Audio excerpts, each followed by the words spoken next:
Hi, my name is Abraham Robledo, and my presentation is going to be on ableism. Ableism is the intentional or unintentional discrimination or oppression of individuals with disabilities. According to the CDC, about 1 in 4, about 26% of Americans have a disability.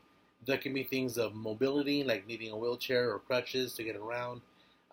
They can be hearing or vision impairments, cognition, mental issues, whether it's anxiety, depression, trouble focusing, or self care, being meaning you need assistance to take care of yourself. One form of ableism is institutional ableism, which is being forgotten or not considered.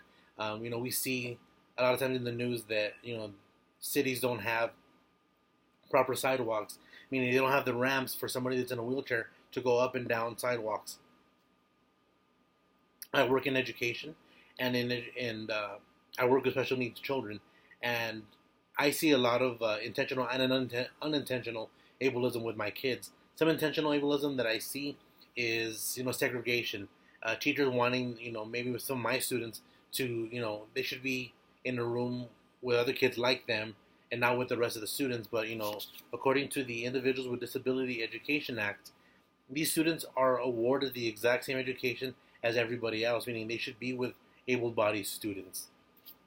So it's my job to work with them to make sure that their educational needs are being met, and also to assist them with any kind of physical help that they might need. And a form of unintentional ableism is on field trips. A lot of times teachers plan these trips without considering if my students can go. They can go up a mountain, they can go golfing, they can go bowling, things of that sort. Another form of ableism is intellectual. This goes to depression, anxiety, intellectual disabilities. Uh, people that have intellectual disabilities are more likely to have socioeconomic issues like poverty, poor housing, unemployment.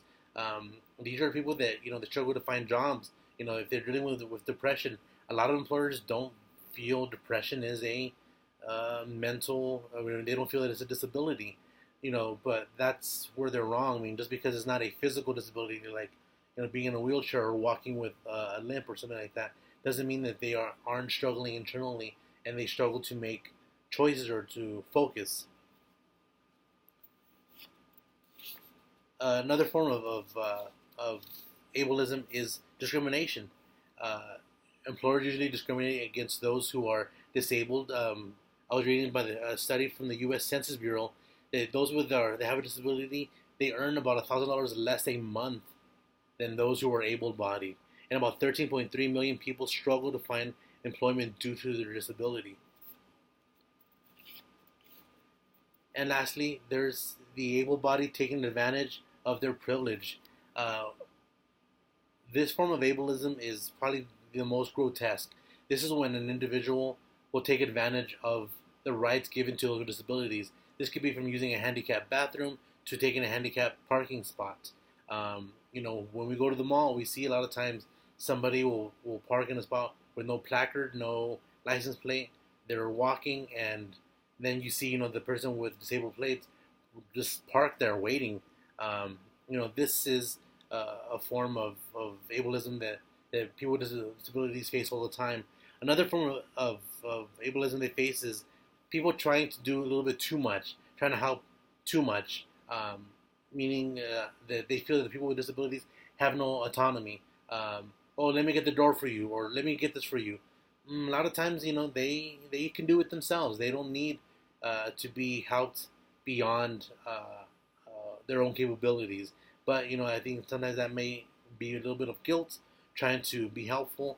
But in some cases, if a person's in a wheelchair, think how often in the course of a day somebody is going out of the way to hold the door for them or to help them do something when they themselves can do it.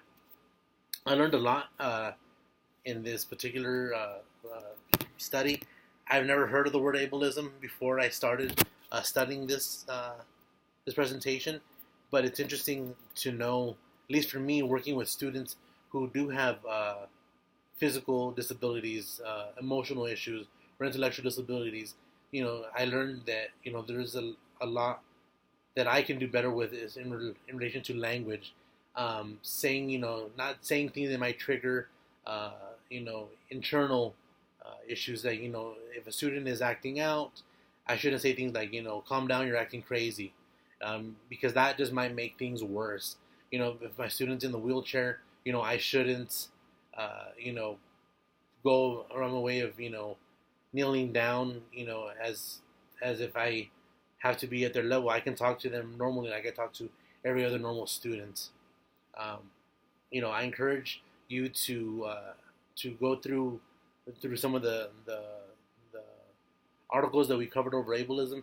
They're pretty interesting to see out there that how much discrimination there is towards people who can do things for themselves. And as a society, we got to do better, and we can only do better if we are more educated. So thank you.